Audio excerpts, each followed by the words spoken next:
close to being that, that would be a tragic outcome for them. Maps in this series, let's put them up on the board again. Well, I say maps as we've gone through all the mini majors so far, but best of one series between these two, 7 map pool all the way down to Consulate. Again, it was up to Empire, and they banned out Oregon to go for the map. Very quickly, does this all make any sense to you, James?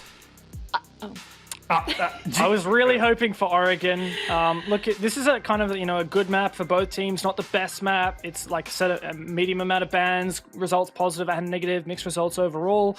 You haven't seen a lot of it from Empire. They did lose it though last time they played it, in fact, against Rogue in stage 1. So I think that's the alarming thing for me, is the fact that Rogue won this map 7-4 last time these guys played each other. That was what I was going to bring up, and I think this is going to really highlight how Team Empire have approached their stringentness in keeping with the same strategy, because last time Rogue completely avoided all of the deep roams that Empire played. They brute forced their way into the site. If they can get away with it again, that's not good news for Empire moving forward. All right, so before we start off with our match, real quickly, our predictions. Let's go first with the global public predictions. Should be coming up in just a second. We'll see. What do people think about this game? You can go and vote on each and every single one. Oh my God. 76% for Rogue, 24 to Empire. All right.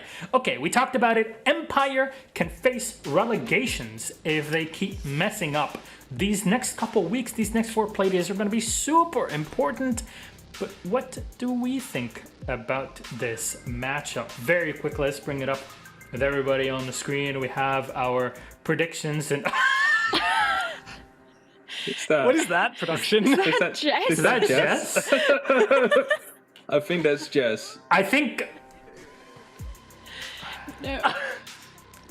Jess, you're looking a bit under the weather. I know it's 2 a.m., but... Oh look, my goodness. Jess, I think quarantine has been very hard on you. Jess, you look gorgeous, babe. She's got a mask on, right? Mask. Guys, we're all going for Rogue, so I'm gonna leave it to Des and Hap, since they're the ones that can cast in this. Des, real reason to go for Rogue? Is it to agree with Hap on something? Did you guys hatch some mysterious plan between the two? Not really between the two of us. I'm trying to stay as closely aligned with Hap, or Statman as we're now calling him, as closely as I can be. I think it's fair to say Rogue are the ones who got into 5th gear last season. Empire barely left first, so there's a lot to come, but Rogue, I think, are still the favourites very comfortably. Stein? I have to say, I think I understand what it is, right? The doggo is the dealer, and he deals the cards to whoever is talking, so they move him up into the spot. That is what's happening. Okay, here we are. Half Rogue of the analysis. indeed. Rogue is, no, I think they're going to be winning. As we said before, they managed to finish top of the boards the last 2 seasons, second in the season beforehand. Online is just their domain, if it's a regular season, that is. And Jess, what do the cards say? Do you have some tarot cards that can tell the story? Look, I don't even know if the stream can hear me right now, but as the cards predict, and as my beautiful mask would dictate, Rogue has to win this. I mean, Rogue's got a mask, I'm wearing a mask, cards are there, it's been dealt. Let's Wear a see. mask, by the way. Yep, but thank you very much. We need to do LAN events very soon, so make sure to do it. But let's see if Rogue have an ace up their sleeves for this one, or will Empire have a bit of a rough time today? Des, Hap, please, game 1, all yours. I really expected there that Milos was going to come out with, did they pick the Joker out of the pack or something like that? Welcome to stage 2. Game number 1 coming up, as we said, is Rogue versus Empire. And of course, who better to start this off than me and Hap? Buddy, I'm so ready for this game. This is going to be exciting because first game of the stage means a lot of expectations can be shattered and teams can surprise us. There's definitely an opportunity for teams to surprise, and well, this one is definitely going to be one. Is Empire going to be able to show off the bat that they have improved on their mistakes? Are they going to be able to get those 3-pointers in straight away and put themselves out of harm's way of relegation? Or is Rogue going to continue their online streak? Absolutely. It's an exciting one. It is on Consulate, which we speak about all the time. It's one of these thinner maps, quite east to west rather than every which direction possible to play in. You're going to see the teams focusing on one side of the map or the other, out towards the left or out towards the right, which means there will be a front line established between the two. Expect to see fireworks fly when they come clashing at the midpoints of this map. Empire start off things off on the attacking side, and we are into our operator bans here, Hap. And there we go. Which ones will be removed? We're playing Consulate, so I wouldn't be surprised to see a Nomad get off the board straight at the bat. Like, it's Nomad and Valkyrie bans that often go hand in hand, especially in Consulate. And would it be to wait it out to see that? There we go. Is there? Oh no, actually, Capito. Okay. Just one thing that's worth saying, by the way, I value Corey. I don't value Leon after those comments. Corey wished us that we have fun, that all the viewers have fun as well, but Leon had to be the party pooper and come in and say that he hopes we don't. Let's see what the bans shape up for us. You mentioned the Capital, you mentioned the Nomad. They're the two big ones that you look for on the attacking side nowadays, and you mentioned the Valkyrie is the other ban you expect to come through on the defensive side. What are you thinking for the other defensive ban? The other defensive ban, well, here we go. It's going to be a 1-mide. It's not even going to be much hypothesizing about it. It's just easily being removed. And we have seen plenty of times it could be a very valuable pick. Often we see people complain about Jaeger and Mice too much to get your throwables into. And it's not going to be a Valkyrie to be removed. It's the Echo, as it is, of course, back in play. That will no longer see the light of day. So we have our 4 bans here. And that means right now Empire is starting on the attack, meaning Rogue will choose the side. It's interesting with the Valkyrie not there, as you mentioned. Lots of opportunities for those jump outs that we see teams love, and some even going as far as doubling up on the jump out, sending 2 out of meeting window, fully accepting that one may get hit by an air jab and the other will be able to find the kills. But here with the Nomad band, who knows what that may lead to. Going to start things off on the upstairs site, console and meeting, and there's no shenanigans coming through here. We're not seeing an Amaru or any of the crazy stuff we're used to seeing out of teams like Tempera. Looks pretty straight and narrow here, I think, Cap. Let's indeed see. Need to locate and defuse as many As bombs well, the ace coming out, of course, right now. First time we get to see that in play together with him, Lucy. For the EUL, that is. So it's good to see him coming out. And, like, what I want to see is how will this Melusi be played? Like, how will it work out? Where would these Banshees be deployed? How impactful will it be? As, of course, it slows you down quite a bit. Will there be more utility used, as in, will we see S-charges or Zofia impacts being used? Maybe even grenades that always brings along. Like, it is going to be an impactful gadget, as many predict, but how impactful will it really be?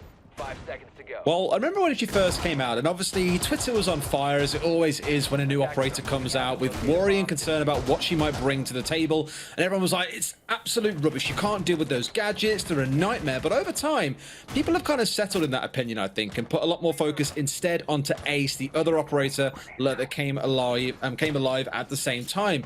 And I think with the Ace, the biggest fear is that he makes it so difficult to keep any walls closed that you may want to keep closed. It's almost impossible.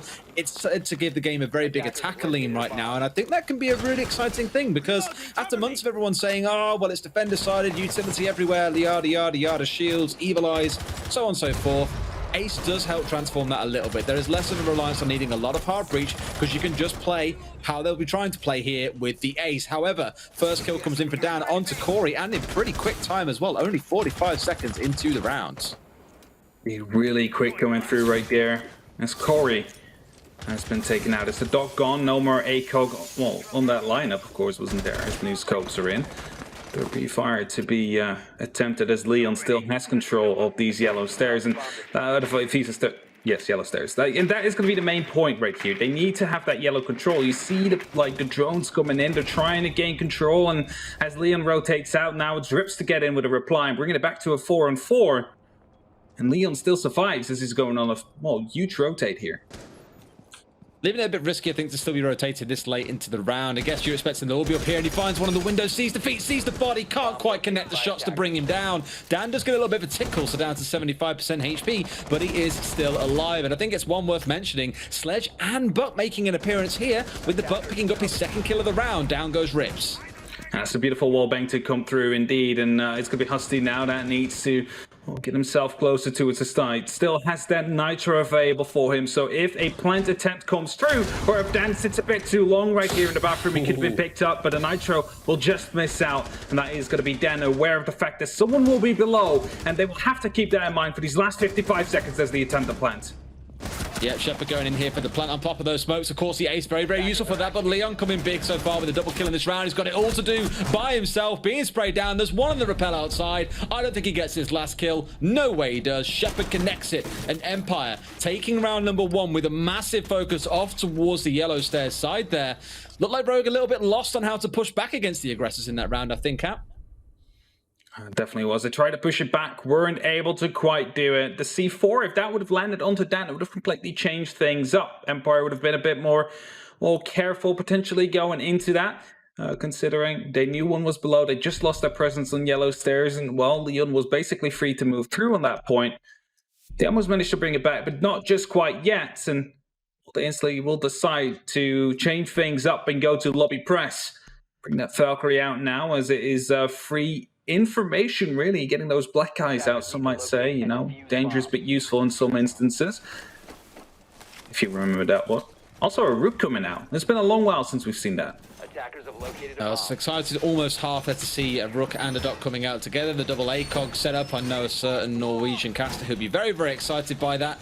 Not going to be the case here. But with the mutes going down already inside of the bathroom and all these reinforcements being put down around it, I think we're going to see a hold inside the bathroom here. Not to be unexpected. You can contest in towards yellow stairs pretty comfortably from playing inside a bathroom. And those mutes just make it a bit harder. One, to get those walls opened up. And two, to also get drones inside there to find out who's playing in there, whereabouts they're sat, where the grenades need to come singing in from.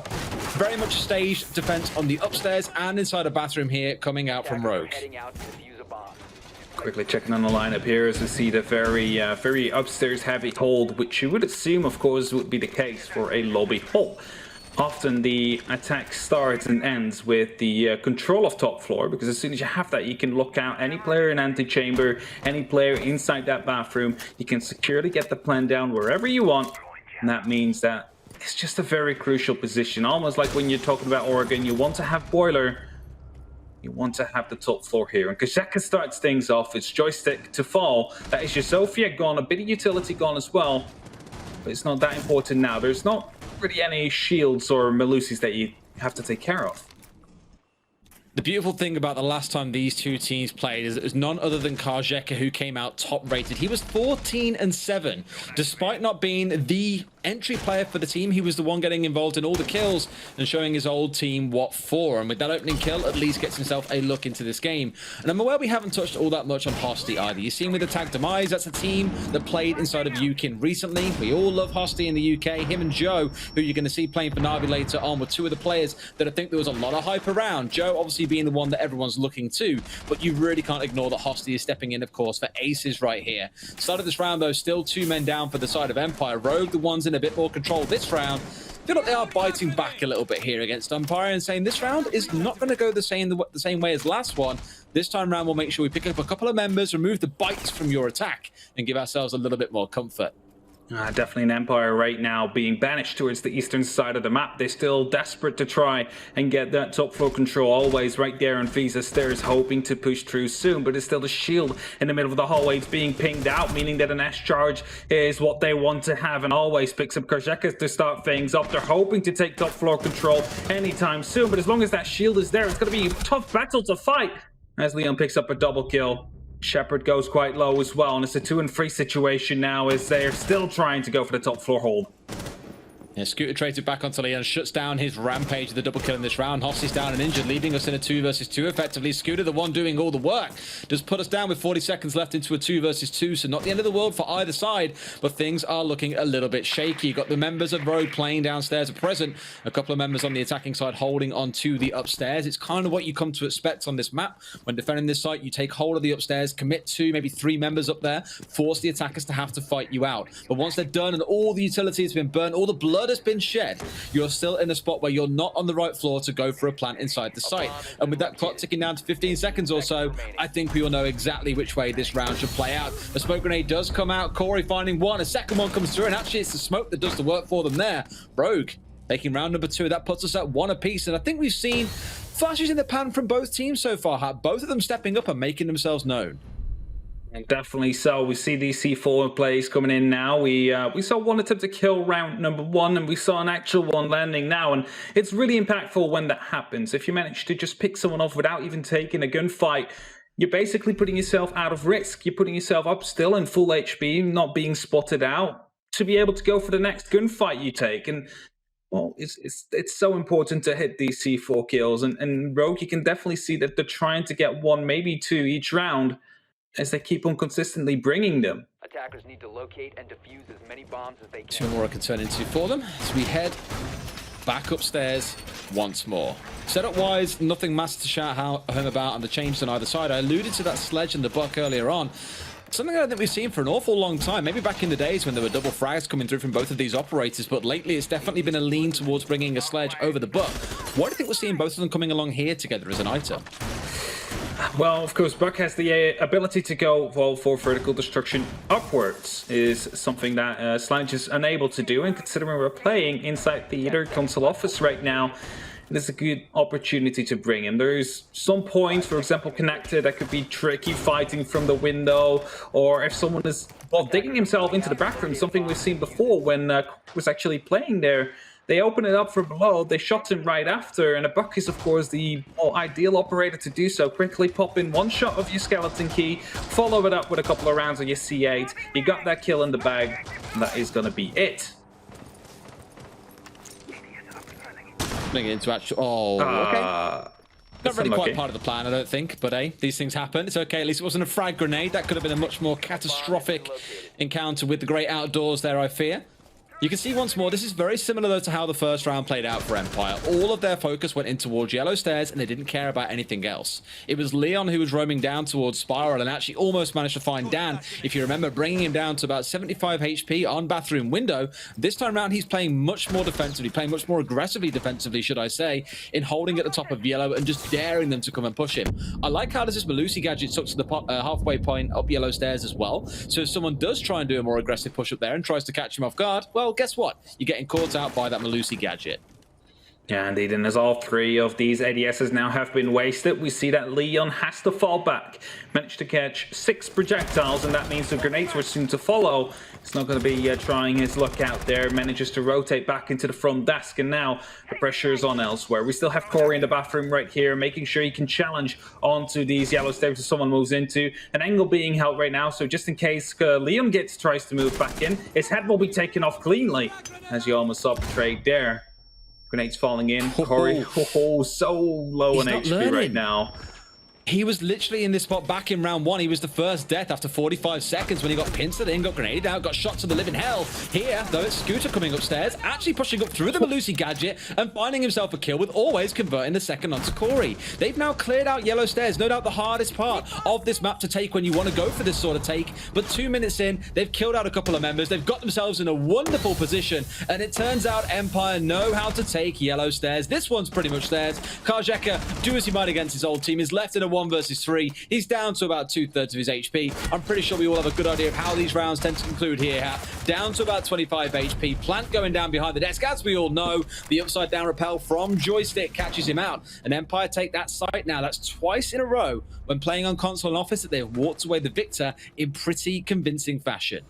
I just want to quickly go back a little bit when we saw Hostage drop that C4 onto Dan, wasn't able to convert the kill, but what was more important was they learned from what happened in round number 1, Empire did at least, because round number 1, Hostage threw up that C4 and then tried to rotate through. He basically did the exact same thing here. He threw up that C4, instantly went back towards Spiral Stairs to try and rotate through, but the member of Empire already went down, managed to get that kill in, and with that basically secured a threat, a roaming threat that could pop up anywhere at any time. And because of that, of course, the whole execute afterwards goes so much more easy because you have all guns just aimed towards the site. You do not have to worry about a flank as you just shut him down. It's rough. Like, Rogue are really struggling to deal with that setup, and even when they've tried this dual style of playing it, one way you've got a couple of members out on the roam out towards Spiral looking to cause trouble, one way you're holding a bit more aggressively towards there, they just know how to get that Doc either out of bathroom dead or alive. He's down to almost no HP, and despite stimming himself up, he's still nearly dying out. They just know what to do. They know how to break Rogue apart there, and if I were them, I'd be looking to steer away from that kind of hold here. If you know they're going to take yellow, maybe it's time to just avoid that site altogether, or think of something really creative to keep them from picking you off so easily. Maybe take someone like Corey on the dock away from playing in bathroom and put him somewhere a little bit safer. Coming into round number 4, though, archives tell us the split site, the cursed site. I think anyone who looks at this map as a brand new map will go, oh my god, there is a site split across 2 floors. No one's going to play that. They'll be baffled to see that this site is one of the most interesting to see on the map, I think, if not in the whole game. And the fact that teams make it work so regularly by playing so many C4s from downstairs is a real testament to just how deadly vertical play can be if defenders get it right. It is basically, as you say, due to the fact that the complete flooring of the upper one in Tellers is a soft floor. You can bang through it, you can make explosives go through it, and you can C4 through it, as you just said, and that makes it so defendable. And that combined with a shotgun or two, which will be most likely onto the forms of Kurjaka playing that mute, you're going to be able to consistently stop them if they try to go for a plant there. And that is what makes that site so powerful. And then you're saying, well, why don't you attack the basement instead? Well, I mean, there's going to be two mirrors now, and probably both those mirrors windows are going to be faced towards the western side, which will make it hard as Dan picks up the first kill onto Leon Gids. It's really interesting. Me and Dev were having a very brief chat around this before the broadcast got underway around Reaper's new video, where he was talking around this, playing the map and being out there to attack drones, to then pull back towards site and keep yourself alive. Leon there almost breaking the rule and committing a cardinal sin, you might say, in getting rid of that drone inside a meeting, slowing down Empire there and being happy they've managed to waste a bit of time, but then coming back up for the repeak up yellow stairs in the confidence that he could collect that kill. Can't, and they've now lost pretty much all of their vertical pressure. They've cleared the top side of the map. Everyone else now seems to be playing downstairs, waiting for those C4s. So now it gives a bit more breathing room to Empire. They've got time to play with here, but it's now going to be a fact of trying to deal with those that are still upstairs, like Hosty, clear him out, and leave the ones that are on site being their only worry when it comes to C4 play. Well, Dan is going to be taking out Hosty now as he falls down onto that hatch. And I was going to say, vertical play works both ways as they open up completely from above with that sledge. Make sure to use that hammer justly. And we'll be creating some long angles here. I wanted to say, actually, I really like the angle Corey has created here, watching the actual hatch. It's a bit further back into the arc, as you can't quite see it from here, but he was going to be trying to try and contest. Didn't really succeed in doing so as he attempts another wall bang. Will be failing to actually achieve that, and he will be countered himself. Grenades being tossed through, forced to try and respond, but it's going to be too late. It's all up to Kurjaka now. Absolutely great setup with the vertical angles there as well. They do work both ways, as we always say, Hap. It's not a one-way affair, and unfortunately, it's a very one-way affair for Empire in this round. Man, that's two sites now where they have looked prolific, both down here in Archives Tellers and also up in Console and Meeting. Ideas have got to come out from Rogue here. They've had success on Press and Lobby. They can return there now if they want to, or they can look towards Garage and Cafeteria to try and get something out of this half of the map, but so far, it's all coming up Empire. Indeed. Definitely showing to be superior during this first half so far. Rogue having two more opportunities, two more rounds to try and salvage this half, bring it back to 3-3, or at least pick up one round, because if it continues like this, you're going back to Console Meeting right now, you might find yourself a bit of a pickle. Yeah. I don't know how I feel about this one. I mean, there's a change coming out, admittedly. They are moving Corey across to playing on the Pulse, so he'll be looking to play downstairs, either in basement or on the ground floor, to feed some information about where these players are when you're looking towards the assault in towards Yellow Stairs. And Kurjaka instead is going to be the one stepping across to playing on the dock. And I wonder if that's because he intends on playing somewhere else. I would like to see him not make the same mistake that Corey has now twice of playing inside of the bathroom, because both times Empire is squared up. They've got the grenades, they've got the angle from always playing on that window and just daring him to try and peek or set a single toe wrong, and he's been picked off in both of those rounds. So hopefully there is a bit of a change in the winds here for Rogue. They've got to do something different, repeat the same. As you said back in the pre-game, I think Hap actually just off broadcast, do the same thing, get the same result. It's like do the same thing, expect different results is the definition of insanity. But they're indeed changing things up as you see the bathroom wall, they open up some angle holes, and this might indicate to the fact that they're hoping to challenge anybody entering it without playing it themselves, as you can see right here. Like this, when you're repelling, you will not be able to see anything, but when you repel in, Rogue is going to be able to tell, and they're going to be able to find your head based on where your feet are located. As not sure what Dan is doing. Might be masking the sound of the repel. That will be the only logical explanation as the window now opens up. Can be sighted to try and get a kill, but will not be finding anybody. They're pretty aggressive there on the setup as well. Scyther straight across the window, just hoping to find something or someone, but sadly finding neither. And Corey's managed to back himself away from playing downstairs. You saw him in that kind of early challenge in case someone was coming through yellow doorway. And made the right call. Didn't do a Leon, didn't re-peek. He is now crawling back towards Yellow Stairs, hoping to cause a bit of disruption. But I imagine on the side of Empire here, you're assuming he probably has Batway, that he's not been lurking around for much longer. There's got to be so careful here, but the Yellow Stairs doorway might just be the answer to them winning this round. If he gets out of here and nets a double kill, this could be everything for them. Not just that, but they also have the angle all the way from the projector room, so they need to make sure that Kozak is not actively playing that as Dan gets stacked up. He will survive, but they're going to be aware of the fact that Corey is out there now, and there's going to be some huge pressure points to be created right here as he tries and successfully falls back up all the way into Fisa. I hope he's realized how much he's pushing his luck now. As a guy that is normally responsible for team kills on the side of Rogue, here you're pushing your luck at almost being a death for your team early on by trying to go so aggressively on that. However, it's the fear that it instills now, the time that it wastes on the side of Empire, because they've got to be conscious of someone was downstairs, they might still be down there. He's so far come back twice. What if he comes back a third time? So I like how Rogue here, without trying to go too aggressive, are wasting time on the side of Empire. They aren't giving them any opening picks. They aren't giving them the advantage to have confidence that they can go for a big play. They're just happily sitting back and giving them something to worry about and just spooking them up a little bit every few seconds. And you said it to the ping 2.0 system coming in, the Maestro cam being pinged out, and the Sophia impacts attempted to be used to take it out. I believe it actually succeeded. And that leaves in a 5-on-5 situation with 35 seconds left. Empire really not having any control yet. Everybody's still outside of the building. Maybe one person in yellow stairs. Not quite sure about that, because Zaka tries to challenge the one onto the balcony right here. Is going to be able to land the kill? That's the question.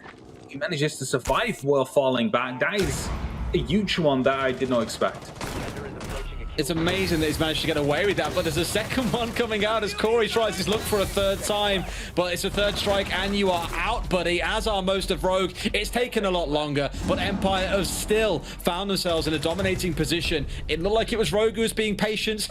Stuff it. It's Empire being patient with a flawless round. All 5 kills coming in the closing 30 seconds. Wonderful round from them, and very different to what we saw in the first few on a console meeting. This now is where Rogue have to back away. They're down 4-on-1 on the defensive half. Things aren't looking pretty. You need to guarantee yourself another round here, and it looks like when I go to Lobby and Press, the only site where they have had some success. It's definitely not looking pretty here, but what actually stands out to me, Des, is that everybody with 30 seconds left was still outside of the building of Empire. They're just repelling everywhere. Managed to get all these kills without a single one being traded back. And that is really hurting Rogue right now. Rogue has to do something to make this right. They are going back to Lobby Press, the one site they won. But will it be enough for them? Will it be enough that they can actually get the second round in, go for a 4-2 split, at least salvage the damages, and hopefully make up for it in the second half? Because if Empire goes to 5-1 right now, they are going over to the defense. It's not unlikely they will get 2 rounds. It's going to be a real feels bad man if it goes that far. I mean, looking at console as a map, you see quite a few teams like to start attack here. I believe it's BDS are the greatest example of a team who always start attack when playing here.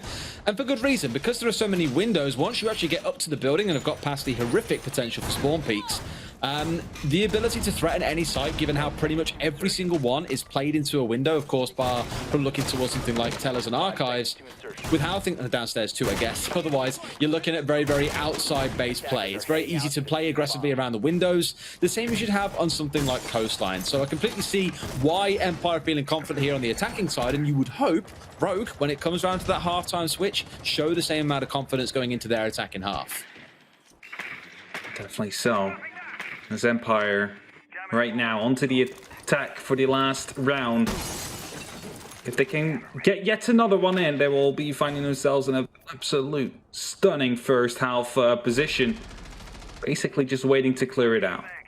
And that is 3 Imagine if it points. just shatters our expectations, by the way, around predictions. If Empire actually take this and suddenly we're all wrong in the first game of the season.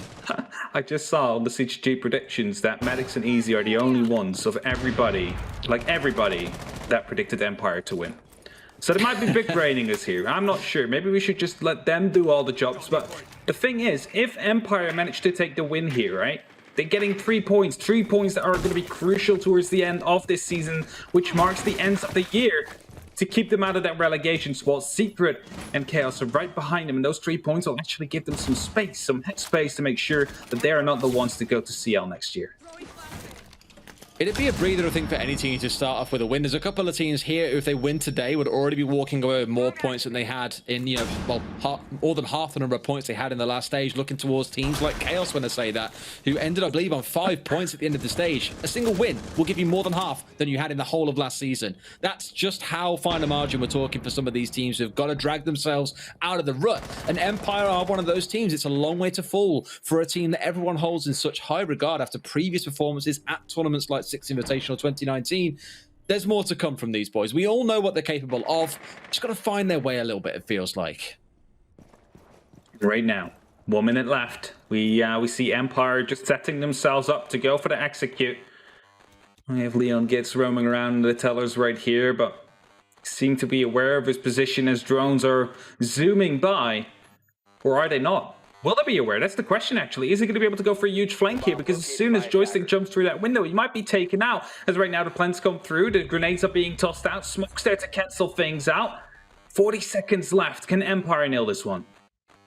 They managed to last time round when they were pressed for time in the final 30 seconds. However, last time round, there wasn't Leon finding an early double kill. Is that going to be a triple coming out? Yes, it will. The man's a monkey at the windows, but everything's coming his way. Snatching all the possessions of the onlookers here and snatching away the hope of a victory in this round from Empire. What a flip it has been compared to the console and office sites here, when it's a 5 versus 1 to Rogue. The last round was flawless going the way of Empire, and here it's going to end all the way of Rogue with a flawless round for themselves. 4 kills coming out of Leon, playing around these windows inside of meeting. Heroic play coming out of him to salvage something in round number 6 for Rogue. Almost single-handedly, you can call it, salvaging that round right there for Rogue, making sure that we'll be ending this half on a 4-2, giving him a good fighting chance, actually. What's going over to the attack? Because we love to say it, there's 2 sides to Game of Siege.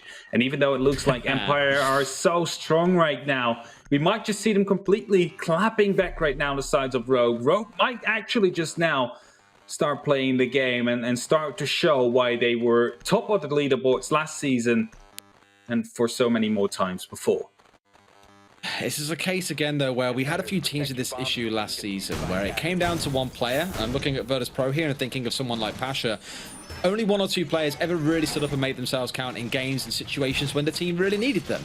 And right now, Leon on 8 kills has as many kills as the rest of his team put together. This game isn't all about frags, it is about the supporting roles, but it has been a really rough first half where they haven't been able to achieve very much. Admittedly, in that last round, round number 6 was a pretty good one. It managed to get something for them, but there's a lot more still to come. And apparently a lot more to come from our wonderful faces while we sort out the sound bug, I believe. Yes, sometimes, you know, you have this thing called a mute jammer that messes up the game, but you know, it's all sorted in a couple of seconds. And then we're getting back into the second half of the game to see whether or not Empire is going to be able to keep up this streak, or whether or not Rogue is going to be able to show that they are here to win this game as well. They are, and admittedly in the first half there were a couple of shining moments that came out of that for Rogue, and I say a couple quite literally. There were 2 rounds when things did look okay for them.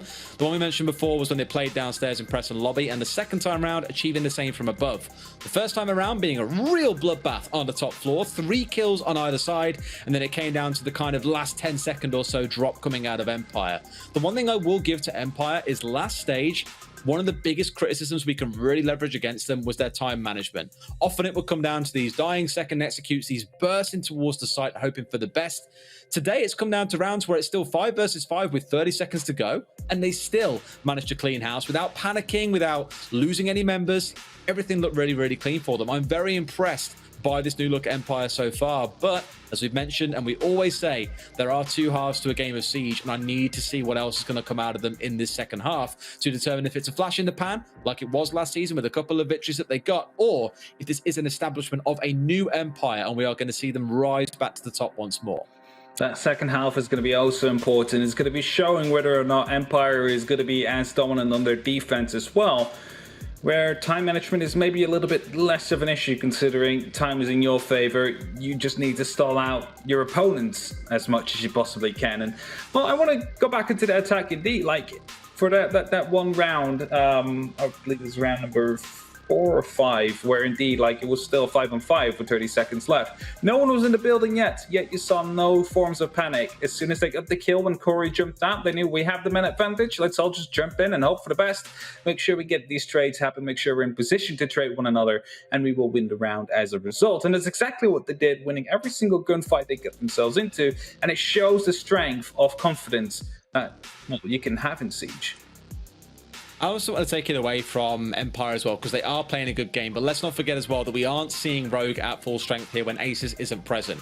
And this brings up a really interesting conversation point around Rogue, because the one thing I could commend them for last season, and probably even I'd say somewhat in the major for a few rounds, but it was really kind of more of a big glimmer rather than a big glowing light, was the number of times they were in losing situations or in rounds where it looked like nothing was really going their way, and Aces and Leon would just find 2 or 3 kills out of nowhere. I remember a good few rounds on Oregon in one of their games was the greatest example of this. Aces playing on Maestro inside Pig towards Attic, just finding 2-3 kills out of nowhere when you really had no business finding them. He should have been traded out in pretty much every single situation, but because Rogue have that capability in the mid-round to drag things back from the brink or to heavily swing things in their favor, that has always been a big strength that has won them games. And I wonder if today part of the reason why they are struggling is because they are missing that mid-game capability. We've seen Leon delivering it, but there's no Aces to back him up on that front.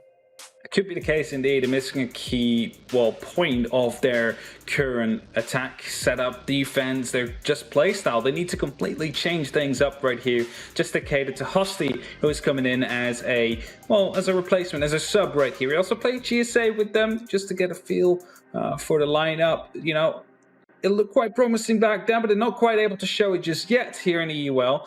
Let's see if they're going to be able to indeed swap it around during the next half. It will be pretty telling actually of the team and what it's going to be capable of. Absolutely, and I think for Hosty, I'm really keen to see what he can deliver. From what I've heard, he's playing a couple of games with them, so we'll see more detail around that later on, I guess. But in terms of what he can achieve, I mentioned him earlier on. He came in as one of the big fraggers in UKIN. He put up some really good performances, maybe not as didn't achieve the high highs that Joe did, who's currently playing for Na'Vi, but was a pretty consistent fragger and sat in the 2nd or 3rd rating when it came to KD. So it's definitely not like these guys have picked a random guy out of thin air and said, oh, come and play with us, you're a mate of ours. I have no doubt he is a friend of theirs, but there's a reason why they are leaning on him when they need him to, as he did during GSA for them as well, when Aces had to step out for one of the Playdays. Yeah, definitely. And I mean, for him, it's big shoes to fill as well. Suddenly there's a lot of pressure onto a player like that, right? He just comes out of tier 3 right into EUL right now, skipped the entirety of Challenger League, which is often the path these kind of players take, and suddenly he has to fill in for Aces, which is a pretty big name for the likes of Rogue.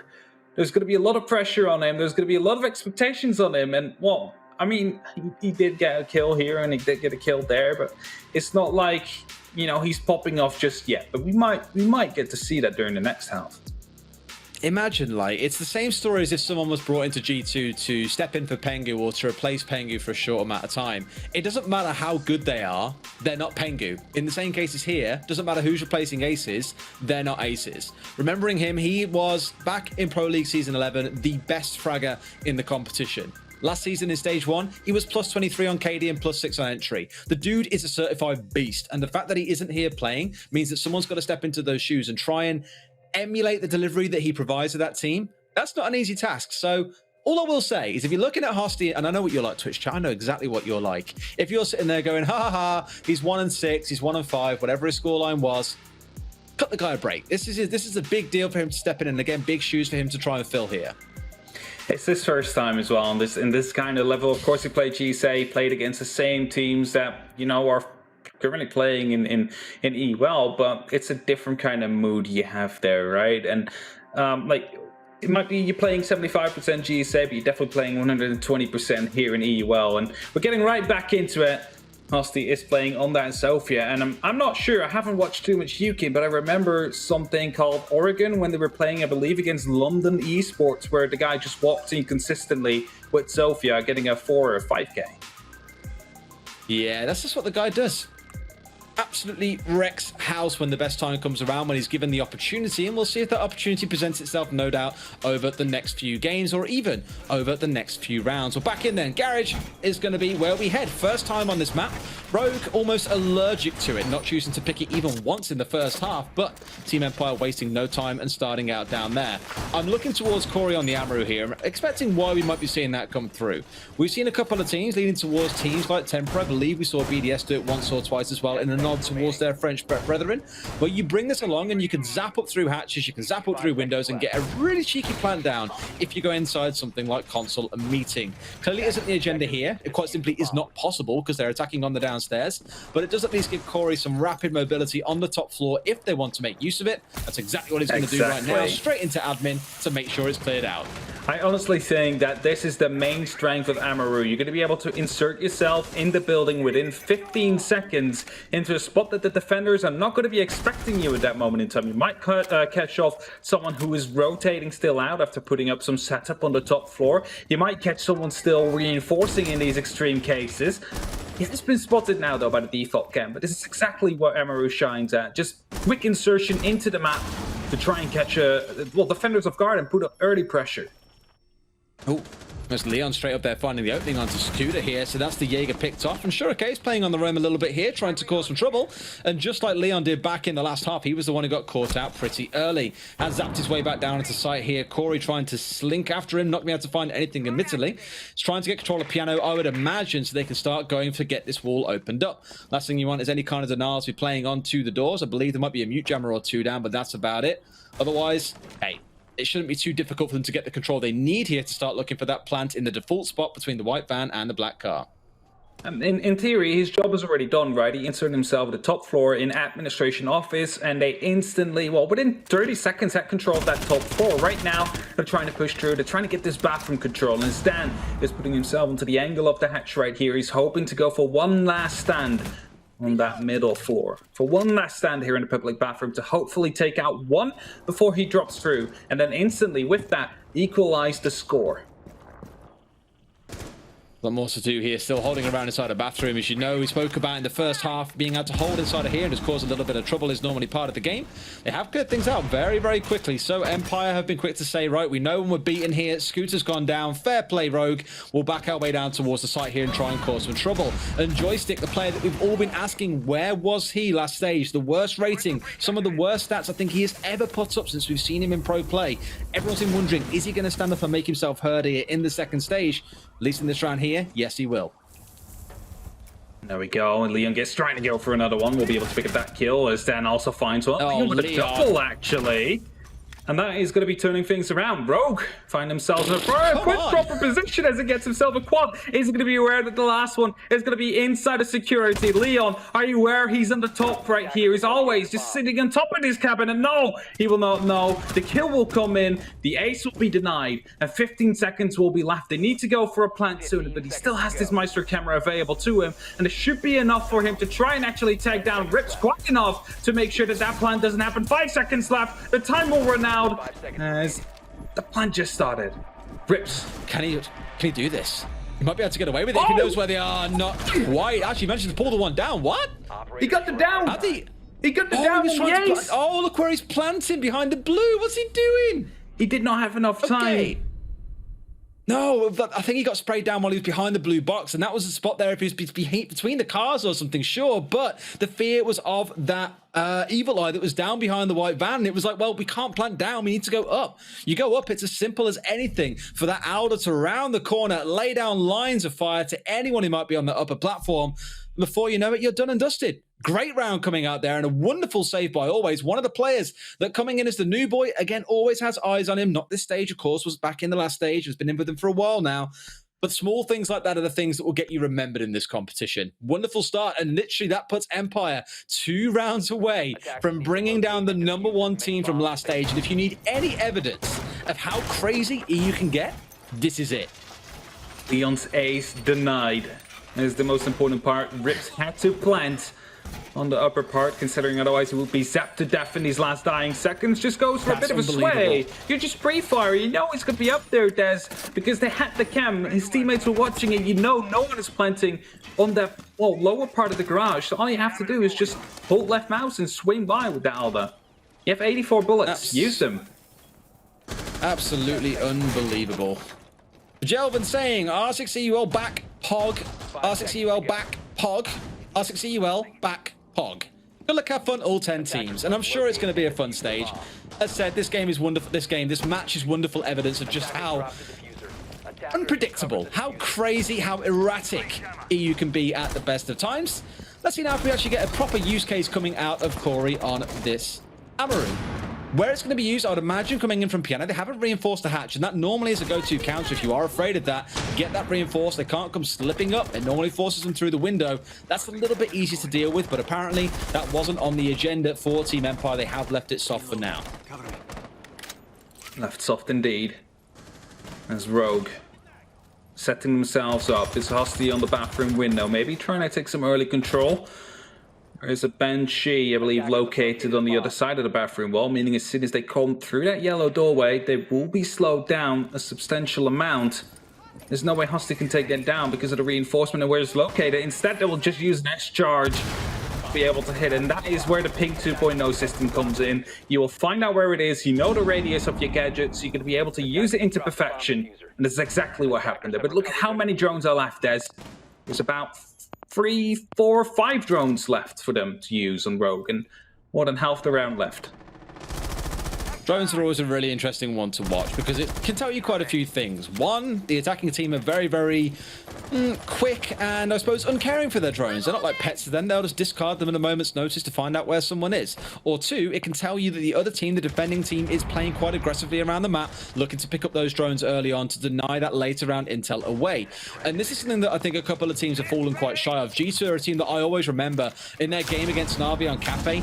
Really poor drone control because Na'Vi was so good at killing drones early, and it led to a lot of mistakes coming out of G2. Speaking of mistakes, well, Scooter doesn't make those. Double kill coming out for him onto Corey and Rips.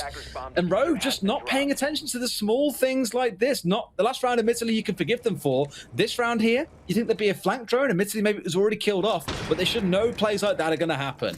He's been running around there for more than a minute and will still be able to get away with it. Running out, getting that double kill. And as Lee now takes down Shepard, he will be smoked, so he will be stuck right here into the bathroom. But here's Gerzeka to support him on the other side, creating a rotation for him in some sense. But the diffuser is down. 34 seconds on the clock. Sizer is downstairs. Dan is upstairs. It's going to be his teammate to fall, as always. We'll be getting that one and follows it up with a double kill. It's Empire right now. On to match point as for the first game of Stage 2. They're looking to get a win here and put themselves out of danger zone of the relegation straight away. Make sure they get the head start onto their opponents of Secret and Chaos. Hap, I've got a question for you. Shoot. How does it feel to finally get a prediction wrong, or about to get it? I know what it feels like. I am very experienced in getting my predictions wrong, but for you, this must be a new feeling. It's indeed a new feel. I mean, I'm 75%, so I've had gotten some wrong, and I mean, it was mostly when I predicted Rogue or G2. So, considering I predicted G2 later, I'm not too confident in my own predictions right now. But hey, Medics and Easy are observers. They're proving why they are the observers because they apparently know the game. You know? Hey, they have got some wild picks as well. They've got Chaos winning and stuff like you mentioned. So we'll see how the day shakes up at the end. They made us charge into the future ahead of us all. Time will tell, but let's see how this final round, potentially final round, closes things out first. Going to find ourselves in press lobby for this setup, and we haven't seen the Amaru used to great effect yet. Admittedly, there has only been one chance for it. And we were looking in that last round to say, hey, there's an opportunity here to get yourself up through Piano Hatch and go for a plant. This didn't really happen for them because everything fell to tatters long before that could become a thing. And dare I say earlier, I touched on the kills coming out from these teams back at the end of round number 5 or 6. Leon was on 8 kills. The rest of his team collectively was on 8 kills. Since the rehost, Leon is on 5, and Karjak is the only other team member to have found a kill. That puts Leon at this point at 13 kills, the rest of his team at 9. That's how starved and deprived of any kind of fragging capability this team have been today, with the exception of Leon. I just have to say I'm happy that Leon is finding his way back again, because when he just joined in Rogue, right, he wasn't that flashy, but he's definitely able to show some signs Corey. of greatness now, indeed, as Corey goes down and will be finished off. It's very unfortunate to lose your Mari that early on, especially on this site. And so you could go for some quick plays either from admin or just go directly into the piano and surprise them as soon as you have control. I mean, touching on Leon, I think his journey's been very kind of mirrored by that of Rogue, right? Slow start to last season. Things really picked up as Leon settled into that IGL role and trying to be the fragger. And I think almost he was guilty of trying to do too much at once. Once he settled and got comfortable, understood his team a little bit better, got comfortable being the real IGL for his team. You know, I remember him saying to me, it's just great to have a team that when you talk and when you plan ideas together, everyone is on the same page. And it did take time to come together. I'm glad that it's finally got there, but Empire are seeing to a bitter end to that. They are coming crashing down on the image that Rogue has built for themselves here. And this round already is looking like it's going to go the way of Empire. 2 kills. Leon, the only one finding frags. Corey, the cheese element, dare we say here, playing on the Amaru, are about to fall to tatters. You've still got Dan being sat in the back of sight, and we've still got 100 seconds to go in this round. There still could be plenty more to come from this here, Hap, because Rogue might just try and bleed this one out slowly. Grenade does come through and picks out Dan. And is that enough, though? Because even Rips is down to half HP. There's going to be 90 seconds left, though, and well, Rogue, they used all the utility to take out one of those Banshees on the likes of Leon. There's a lot of utility being used, and that means they do not have a lot left when they're finally going for the actual side, especially when Scooter starts up by taking down some damage of Rips. It's going to be a true gunfight, a Mexican standoff, you might call it, because that's the last man standing upstairs. Well, actually, there's still 2 more upstairs, one in connector and one in bathroom. They're not keen on giving this away, and as Rips now goes down, it seems like it will be game over for Rogue, especially with the diffuser now in hands right here of Scooter. But loses it out. A 3-on-1. It's all up to Husty now. Is he going to be able to secure it? As he gets the first one. Nice, sweet long-range kill there, straight through in towards Yellow, and does pick up 1, but it puts him in a 1 versus 2 with a lot of work to do. And this is not the kind of pressure you want as someone who's just stepped into their first game of EUL. We spoke around this earlier on when it was Empire on the attack. They were finding themselves stuck upstairs with about, 20 seconds to go. He's going to try and do the same thing right here, but no doubt's going to find himself caught out by the information, by the Malusi gadgets sat all around him as well. Everywhere he steps, he is being afflicted with something. And with 15 seconds to go, it feels like he's got to find these kills here. He can try and go for a plant, but I fear that this game is pretty much already said and done. C4 from below. Up it comes. No, it doesn't. Volo was going for a second. Didn't quite connect onto anything. No one really looking to find a kill initially, but Hosty knows he's out of time here. Shotgun comes round. Will find one. C4 sings through. Finally, it's going to come out from Shepard, catching out Hosty, and my God, have Empire just raised the roof on this game, and Rogue not getting off to the start to this season they could have hoped for.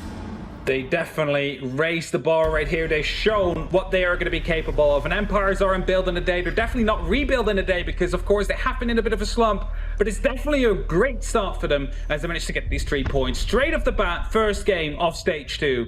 Empire looking absolutely dominant over Rogue.